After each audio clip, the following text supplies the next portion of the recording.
Power Conference has done its work in attracting a fair share of energy ministers from the African continent, and one of them is the Minister of Petroleum Industries in the Republic of South Sudan. You remember that South Sudan is one of the newest countries in the world, and he is Minister Ezekiel Lol Goodkouth.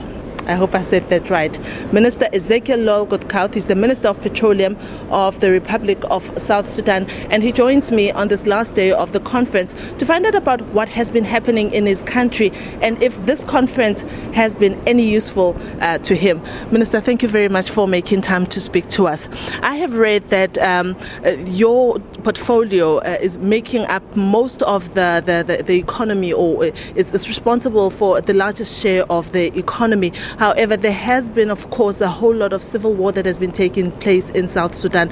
How has this impacted this industry and the economy as a whole? Well, thank you very much for having me.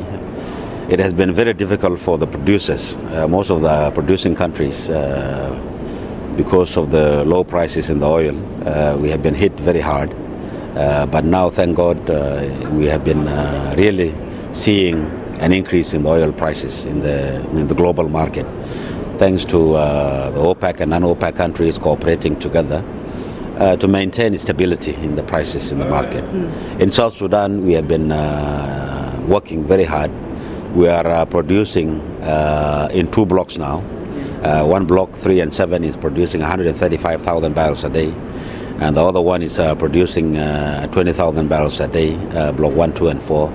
So definitely the economy of the Republic of South Sudan is basically 90% of it is from the oil. And because of the oil prices and because of us moving quickly to increase the production and also resuming the production has helped the government to have more resources for the country. And Oil and Power Conference, Africa Oil and Power Conference, is a place where we have been exchanging ideas in how we can improve the industry. One of the biggest bone of contentions during the war was the oil sharing revenue issue. How did you get around that, particularly with the parent country, Sudan? Well, Sudan now, we have been having issues, but definitely now as we speak, we have very excellent relationship with Sudan. Even Block 1, 2, and 4, we have been working together to put these blocks into production, and now it is producing. Sudan will be benefiting. It is actually a win-win for all of us because they will be collecting fees, transportation, processing, and transit fee. We will be paying them. Definitely, there are also companies that are working in the oil fields in the Republic of South Sudan, and they will be also making money. So it is a win-win for all of us. How easy has it been to attract investment into South Sudan, it being a relatively small economy and a very, very new country? South Sudan, 70% of the whole country is unexplored. We only explore 30%. And the proven reserve in this 30% is 3.5 billion barrels. The potential in the oil is so huge. And we have more than 11 blocks that are empty. They have not been awarded out.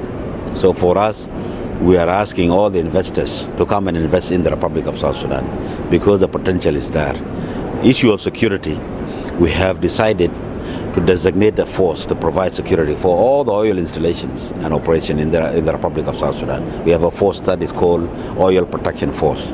It has been commissioned by the President of the Republic, General Salva Kiir Mayardit, and we are working to make sure that all those who will be coming into the country, they will be safe and protected. How is this benefiting now the citizens of South Sudan? Are they seeing any spin-offs in their daily consumer life?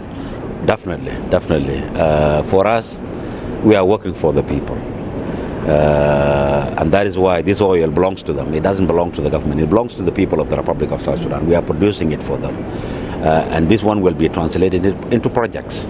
Also salaries, they will be receiving them, those who will be working in the public sector. But those who are working in the private sector, they will be involved in contracts in the oil industry. Projects will be implemented, roads and power, and also agriculture, so that we are food secure. This is very important for a common person. in the country. Definitely, the vision of the president is clear that these resources are for the people of South Sudan.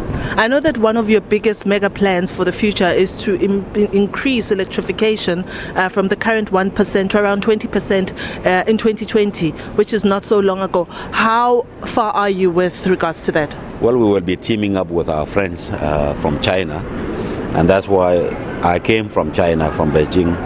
We were attending the forum for China-Africa cooperation, and the government of China, President Xi Jinping, pledged $60 billion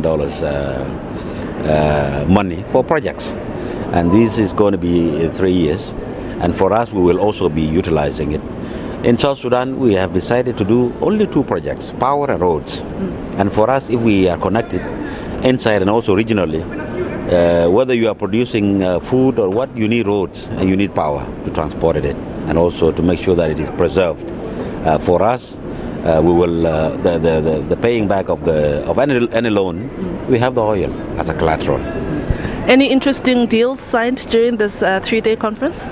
Well, definitely I'm engaging companies, and definitely I've invited them to Juba to come and discuss with my technical team. So that the possibility of awarding blocks to companies, including Petros SA, Petros South Africa, if they are interested. We are also interested. I met my good friend, Jeff Radeba, the Minister of Energy, and he has been a long time comrade. And we are discussing possibility of even buying crude from South Sudan and also even acquiring a block. Minister, thank you very much for your time. We really do appreciate it. Thank you. All right.